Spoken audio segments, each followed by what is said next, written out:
আসসালামু আলাইকুম এভরিওয়ান, আশা করি আপনারা সবাই ভালো আছেন। আজ আবার একটা নতুন ভিডিও নিয়ে আপনাদের মাঝে চলে এলাম।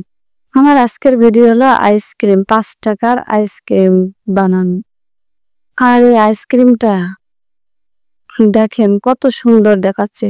আর এই আইসক্রিমটা বানাতে গিয়ে ছোটবেলায় এতে মনে পড়ে গেল, ছোটবেলায় আমরা এই 5 টাকার আইসক্রিমটা কিন্তু কিনে খেতাম।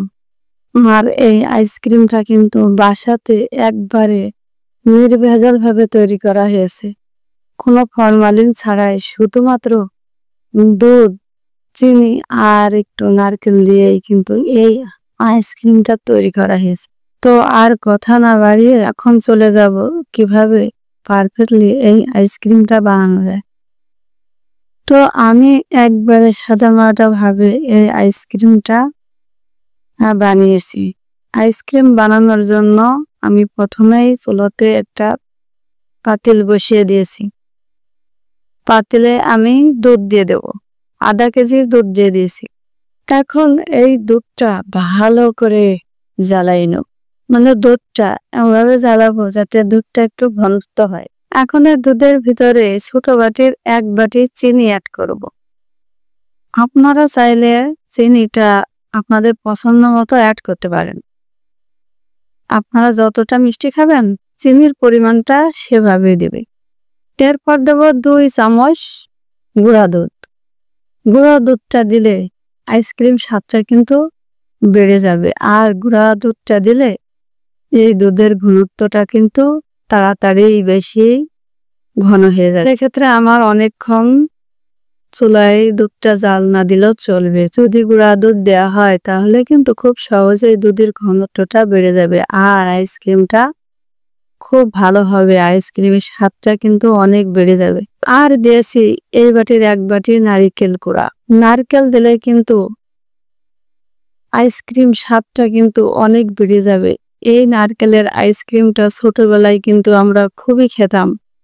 আর এই আইসক্রিমটা বানাতে গিয়ে ছোটবেলার স্মৃতিটা খুবই মনে পড়ে যাচ্ছে, কারণ ছোটবেলায় কিন্তু আমরা নারকেলের আইসক্রিমটা খুবই খেতাম।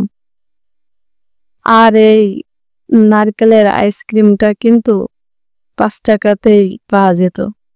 আর আইসক্রিমটা বানাতে গিয়ে ছোটবেলার স্মৃতিটা বারবার মনে পড়ে যাচ্ছে। তো এখন সবকিছু আমি ভালো করে কুক করে নেব। তো এখন আমার দুধটা কুক করা হয়ে গেছে, এভাবে রেখে দেবো ঠান্ডা হওয়া পর্যন্ত।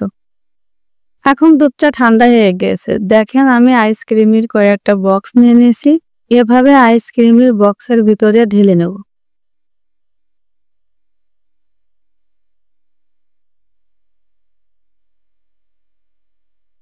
এভাবে এক এক করে সব বক্সের ভিতরে আমি ঢেলে নেব। আর এটা কিন্তু বক্সে একবারে ভরে ভরে ঢালবো। এখন আমি 4টা বক্সে এই দুধটা ঢেলে নিয়েছি আর 2টা বক্স ফাঁকা রেখেছি।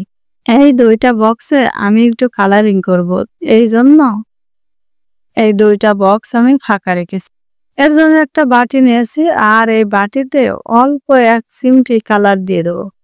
আপনারা চাইলে ফুড কালারটা নাও দিতে পারেন, সরাসরি এভাবেও আইসক্রিমটা বানিয়ে নিতে পারেন। আমি 2টা কালারিং করব বলে এখানে অল্প 1 চিমটি ফুড কালার দিয়ে নেব। আর আপনারা চাইলে এক এক কালারও আইসক্রিমটা তৈরি করতে পারেন। মানে কালারটা দুধের সাথে ভালো করে মিক্সড করে নেব। মিক্স করা হয়ে গেছে, এখন অপর 2 বক্সে এই দুধটা ঢেলে নেব।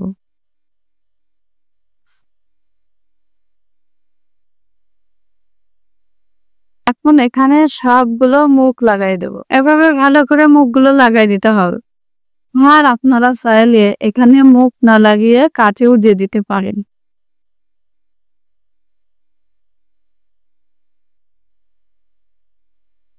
এখন এইভাবে সবগুলো মুখে লাগাই দেব।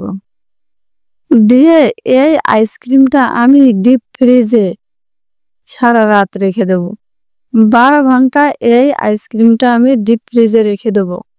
ডিপ ফ্রিজে 12 ঘন্টা রাখার পরে এই যে দেখেন আইসক্রিমটা বের করে নিয়ে এসেছি। এখন এই আইসক্রিমটা একটা পাতিলে পানি নিয়ে নিয়েছি, পানির ভিতরে জাস্ট 20 থেকে 30 সেকেন্ড দিয়ে নেব। খুব বেশি সময় এই আইসক্রিমটা পানির ভিতরে দিয়ে রাখা যাবে না। 20 থেকে 30 সেকেন্ড মানে পানির ভিতরে দিয়েই উঠায় নিতে হবে। আর পানির ভিতরে না দিলেও আইসক্রিমটা উঠানো যাবে, সেক্ষেত্রে 1 মিনিট বাইরে এভাবে রেখে দিতে হবে।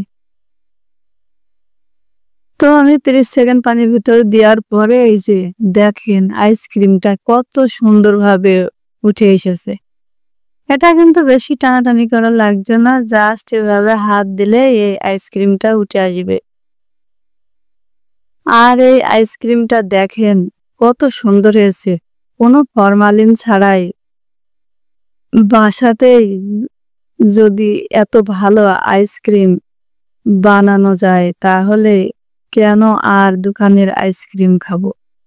আর এত সহজভাবে যে বাসাতেই এত ভালো আইসক্রিম তৈরি করা যায়, এটা যদি আপনারা না বানান তাহলে বুঝতেই পারবেন না। আর এই আইসক্রিমটা বাচ্চাদের খুবই ফেভারিট।